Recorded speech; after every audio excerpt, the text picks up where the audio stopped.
Mei gi tang ahum 2023 dagi haurakhiba Manipur gi irang asigi manung channa yummai thakhiba lanthum lut tawkhiba amadi lam khopchin khiba thodok singi matangda sealed report ama thaglaknaba Supreme Court na Manipur lengakta yathang takre. Chief Justice of India Sanjeev Khanana luchingba Supreme Court ki bench amana yathang asi ngarang takhibani. Bench asina Manipur irang mari lainana semkhiba Justice Gita Mittal Committee ki report su review tawki. Committee asina report kontraga mari submit tawkre. Report sing asida maru oina IDP internally displaced person singi rehabilitation skill building amadi resettlement gi matangda ahenba miyeng thamli. Lokhatpa yaba remedial action sing lokhatnaba report sing asi Union Home Ministry amadi Manipur lengakta khangannaba Supreme Court na committee asida yathang takre. Amasung temporary amadi permanent housing gi funding gi matangda Manipur lengakta gi update nikre. Mathang gi hearing January gi tangkun 2025 ta pangthoklagani.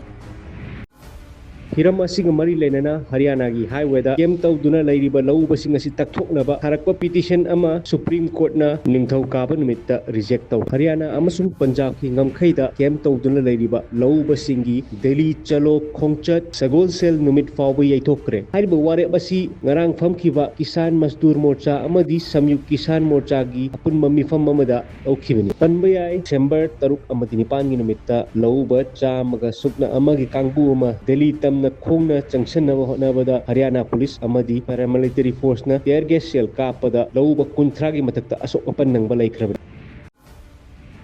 Sanjay Malhotra bu Reserve Bank of India RBI gi anova governor oina khankre. Cabinet ki appointment committee na Sanjay bu chahi ahum gi post asi painabagi damak khalakibani. 1990 batch ki Rajasthan cadre IAS officer Sanjay Malhotra na hayeng December 18 dagi Reserve Bank of India RBI gi anova governor oina thaububa hauragani. Sanjay Malhotra hauzik Ministry of Finance ki Revenue Secretary oina lairibani. Loinana RBI gi governor oina thaupu Saktikant Das ki matamna ngasi loiragani.